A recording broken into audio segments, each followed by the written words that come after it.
Nagsimula ito nung tumawag si Sekmina Pangandaman sa akin nung nag-umpisa ang BICAM process last year, 2024. Ang sabi niya, katatapos lang ng meeting nila ni Pangulo at may instructions na mag-insert o magpasok ng 100 billion worth of projects sa BICAM.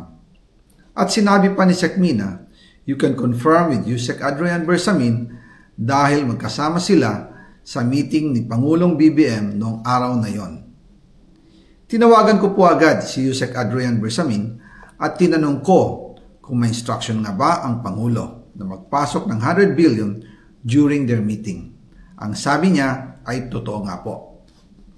Right after our conversation, tinawagan ko po si dating Speaker Martin Romualdez at nireport ko ang instructions ng Presidente to insert the 100 billion projects. At sinabi niya sa akin, what the President wants, he gets. After ng ilang araw, nag-set po ng meeting si Sekmina Pangandaman at Yusek Adrian Bersamin sa amin ni dating Speaker Martin Romualdez sa Aguado Building in front of Gate 4 ng Malacanang at nandun din po si Yusek Jojo Cadiz.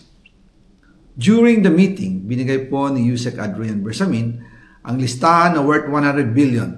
Tinanong ko po si Yusek Adrian kung saan galing ang listahan. Ang sagot niya, galing kay PBBM mismo at binigay niya ito mula sa brown leather bag. Nung sinabi po ni Yusek Adrian Bersamin yung brown leather bag, naalala ko noong nasa Singapore kami right after the elections of May 2022 sa Hilton Hotel, kami ni dating Speaker Martin and PBBM habang pauwi at pabalik ng Pilipinas, hinabol ng PSG ang brown leather bag at ang sabi ni PBBM, maiwan na lahat, wag lang ang brown leather bag. Kaya naniwala ako na utos talaga ito ng Pangulo.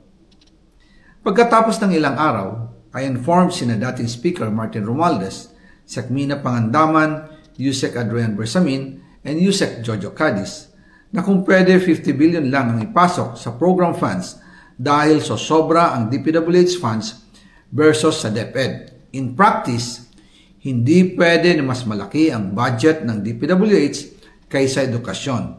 And yung balance na 50 billion, ilagay na lang sa unprogram funds for the 2025 budget. Dahil Office of the President din ang nagre-release ng lahat ng unprogram funds. Pagkatapos ng isang araw, tinawagan ako ni Sekmina at sinabi ang mensahe ng Pangulo. Ipasok ninyo yan dahil pinangako na sa akin ni Speaker Martin yan at hindi na pwedeng baguhin.